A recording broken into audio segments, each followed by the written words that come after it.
बिना पवित्र आत्मा के बाइबल पढ़ोगे तो यही करो, यही होगा. If you read the Bible without the Holy Spirit, this is what will happen. In the beginning, when there was no created reality, there was somebody with God who was not God the Father, but who was co-equal with God the Father. He was a God himself. शुरुआत में जब कोई सृष्टि नहीं हुई थी, परमेश्वर के साथ में कोई था जो पिता नहीं था, लेकिन वो परमेश्वर के बराबर था. जो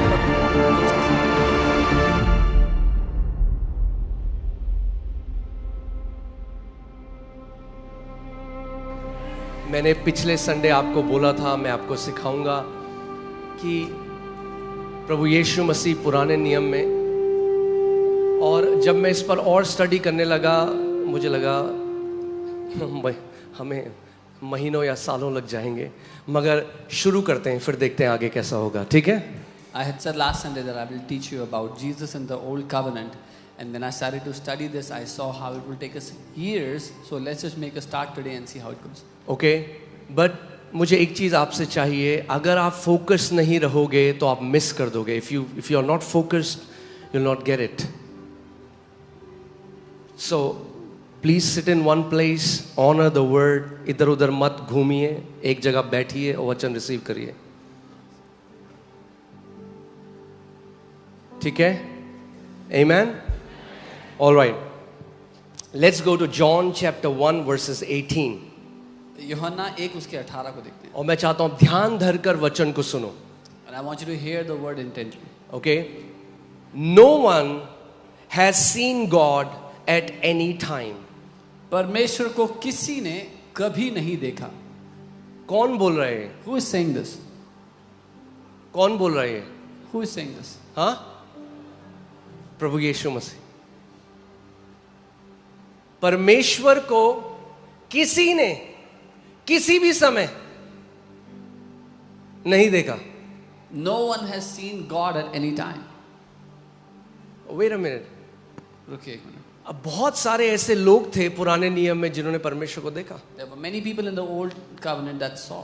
अगर केवल ये लिखा होता कि किसी ने परमेश्वर को नहीं देखा किसी भी समय में, और बस ये आयत यही होती, तो हम समझ जाते वो परमेश्वर को हम कभी नहीं देख सकते.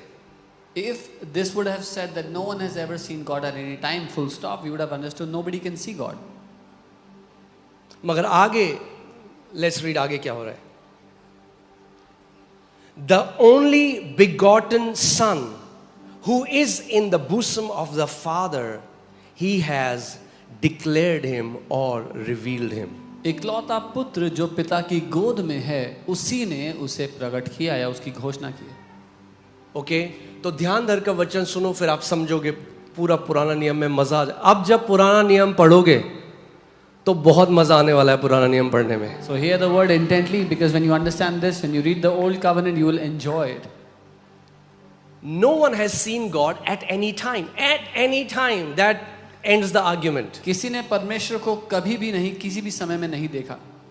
बहस खत्म. The only begotten Son who is in the bosom of the Father, only he can declare him, explain him, reveal him.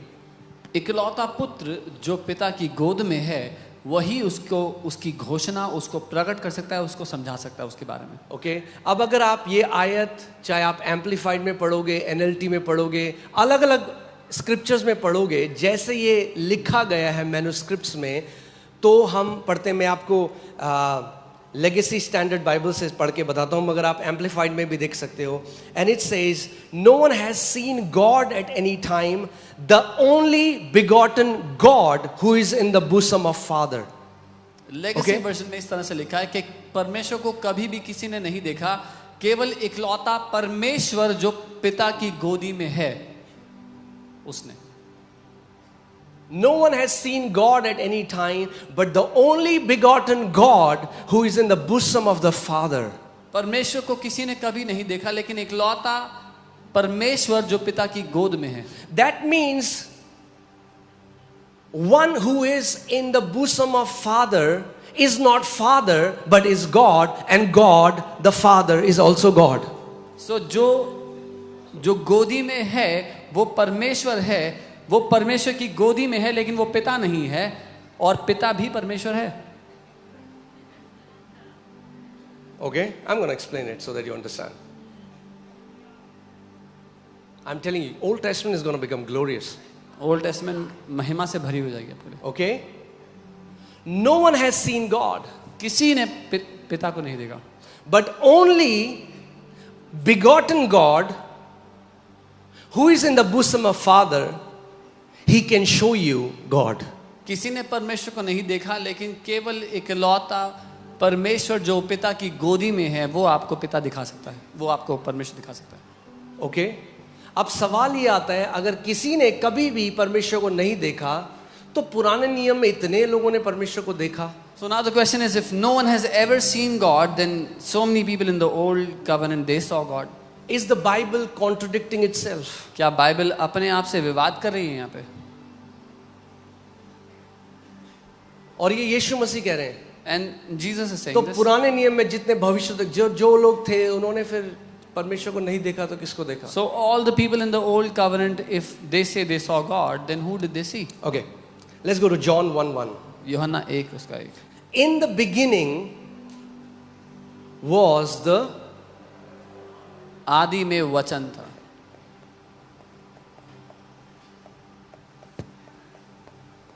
आदि में क्या था? वचन था। And the word was with God. और वो वचन परमेश्वर के साथ था।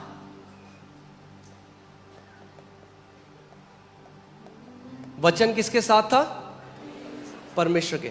यानी वचन और परमेश्वर अलग हैं। That means word and God are different. Are you getting what I'm saying?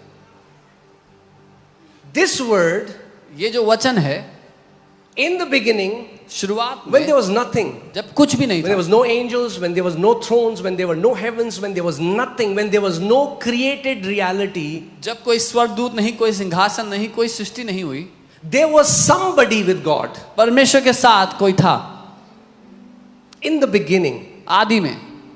And the mystery is, और वो रहस्य ये है, and the word was God.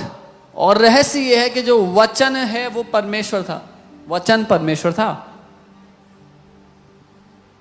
I was hearing a Muslim theologian and he was saying, ये क्या मतलब है? मतलब in the beginning was God, God was with God and God was God. मैं एक मुस्लिम थियोलॉजियन को सुन रहा था, वो कहते ये व्हाट इज दिस के शुरुआत में परमेश्वर के साथ परमेश्वर था और परमेश्वर परमेश्वर था। अब बिना पवित्र आत्मा के बाइबल पढ़ोगे तो यही करो, यही होगा। If you read the Bible without the Holy Spirit, this is what will happen.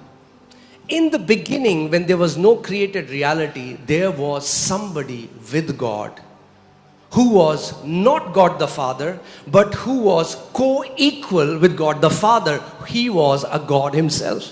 शुरुआत में जब कोई सृष्टि नहीं हुई थी, परमेश्वर के साथ में कोई था जो पिता नहीं था, लेकिन वो परमेश्वर के बराबर था जो उसके साथ था।